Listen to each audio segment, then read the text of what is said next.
Assalamualaikum warahmatullahi wabarakatuh. Perkenalkan nama saya Nuris Maulia, NPM 1922011044.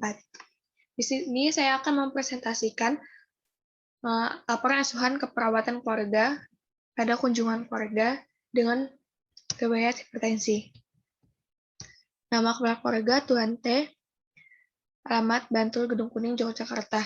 Pekerjaan tani, tanggal lahir 7 Agustus 1971, usia 50 tahun, jenis kelamin laki-laki, pendidikan SMP, riwayat imunisasi tidak ada, asuransi kesehatan BPJS, riwayat penyakit menular tidak ada, riwayat penyakit keturunan, hipertensi, pemberi informasi Nyonya A, hubungan dengan kakak, kepala keluarga, istri, anak. Ini untuk pengkajian genogram dan komposisi keluarga dan rumahnya.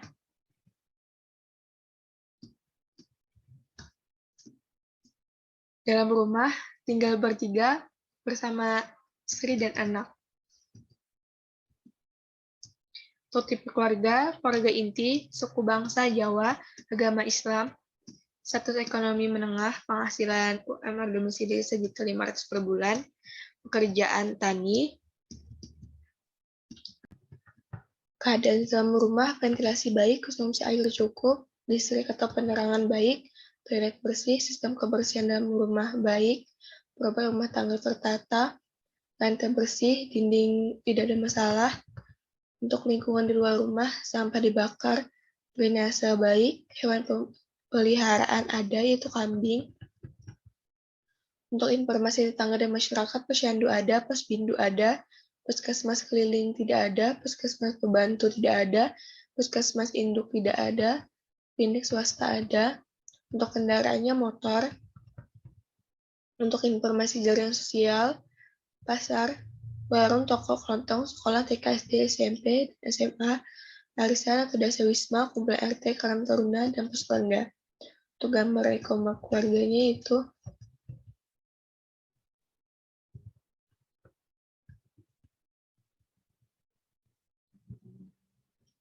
langsung saja ke tugas perkembangan keluarga dan anak usia dewasa muda, yaitu membantu anak untuk hidup mandiri. Tugas perkembangan keluarga dan orang tua usia pertengahan menyediakan lingkungan yang meningkatkan kesehatan. Tugas perkembangan keluarga dengan lanjut usia mempertahankan ikatan keluarga antar generasi. Untuk struktur peran keluarga, peran ayah mencari nafkah, peran ibu merawat anak, peran anak belajar. Untuk peran anggota keluarga jelas, peran anggota keluarga berubah-ubah. Gaya hidup keluarga budaya asing menerima, makanan cepat saji menerima, merokok atau alkohol menerima, olahraga rutin tidak. Untuk kesetaraan gender, ada kesetaraan gender antara laki-laki dan perempuan. Peran gender mencari nafkah, perempuan mengurus rumah tangga. Keadaan dalam rumah tangga, dalam keluarga ada, pendidikan ada, pekerjaan ada, agama satu agama, kepercayaan terhadap kesehatan ada, pengetahuan tidak, sikap dan perilaku kesehatan tidak.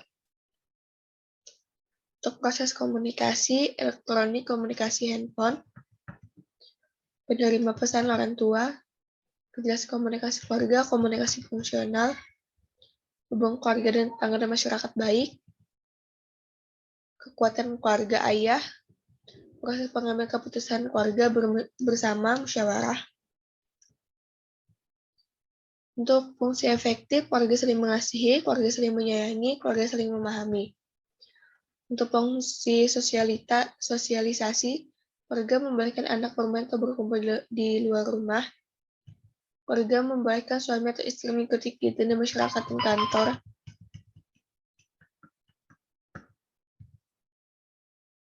Keluarga tidak dapat mengambil keputusan terkait dengan masalah kesehatan yang sedang dialami oleh anggota keluarga dan keluarga.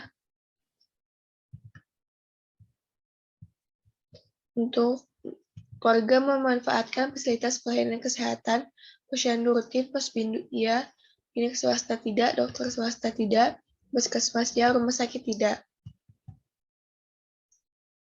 Keluarga memenuhi kebutuhan fisiologis anggota keluarga, fisik tidak mampu, rasa aman dan nyaman mampu, hubungan sosial mampu, penghargaan mampu, Aktualisasi diri mampu, rumah sakit mampu.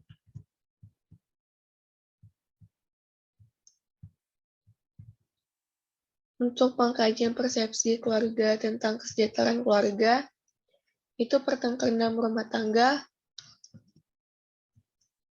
permasalahan kesehatan. Identifikasi riwayat konfrontasi terakhir dalam masalah-masalah keluarga. Itu pertengkaran dalam rumah tangga karena terjadi perbedaan pendapat permasalahan kesehatan disebabkan kurangnya pengetahuan. Apa reaksi keluarga terhadap masalah tersebut? Khawatir.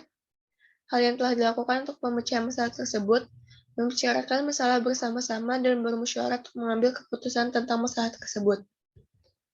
Hal yang akan dilakukan untuk menghadapi masalah tersebut di kemudian hari, sama-sama sabar, menurunkan ego masing-masing, salah satu ada yang mau mengalah. Mengevaluasi bagaimana keluarga menghadapi masalah saat ini, identifikasi, konfrontasi, atau masalah keluarga saat ini.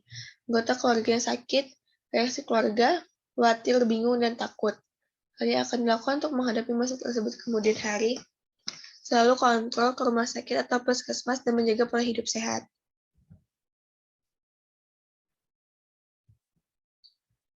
Untuk item kemandirian, menerima petugas puskesmas level 1,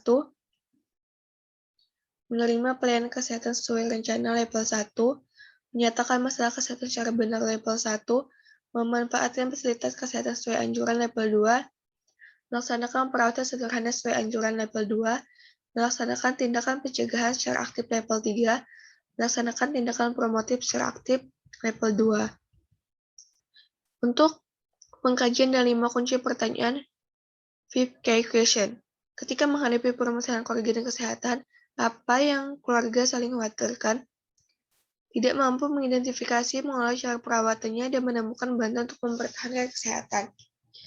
Jika permasalahan terjadi pada keluarga, siapa yang paling berpengaruh dan apa reaksi mereka? Ayah, ibu, dan anak sebagai keluarga harus saling mengasihi, merawat, dan melindungi sesama anggota keluarga. Ketika permasalahan terjadi, menurut Anda siapa yang paling bisa membantu? Semua anggota keluarga. Saat ini, apa yang paling ingin Anda atau keluarga ketahui? Dapat mengenal masalah pada penyakit hipertensi? Pada aspek apa yang paling ingin Anda atau keluarga butuhkan dari perawat? Memahami cara merawat anggota keluarga yang mengalami hipertensi. Untuk analisa datanya itu, DS-nya pasien mengatakan kepala terasa pusing, tengkuk terasa kaku, tangan merasa kesemutan.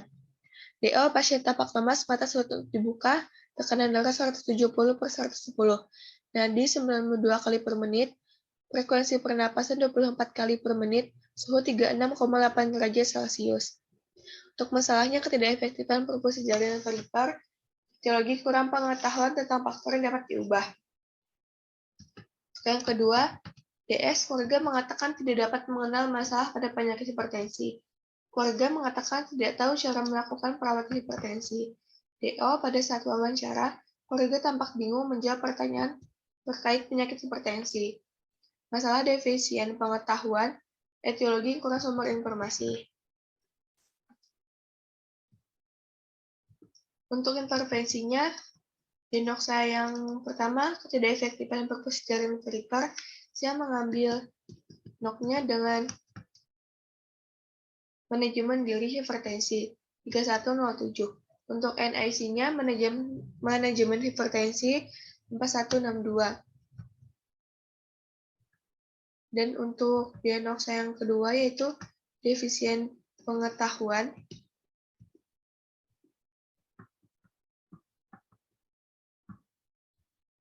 Saya mengambil NOK-nya manajemen hipertensi, pengetahuan manajemen hipertensi 1837, dan NIC-nya itu pendidikan kesehatan 5510.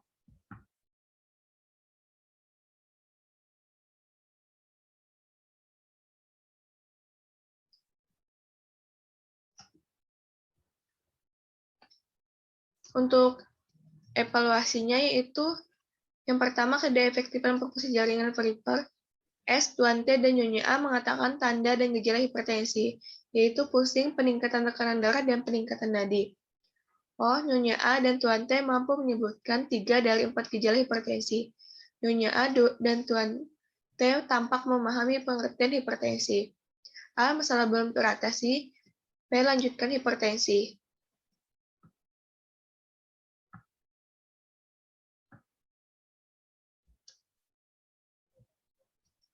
Untuk yang kedua, defisien pengetahuan. S. Nyonya A dan anggota keluarga dapat menjelaskan kembali apa yang sudah dijelaskan oleh perawat. O. Nyonya A dan keluarga dapat menjawab pertanyaan yang diajukan perawat seperti menjawab pengertian, tanda dan gejala risiko hipertensi. A. Masalah teratasi.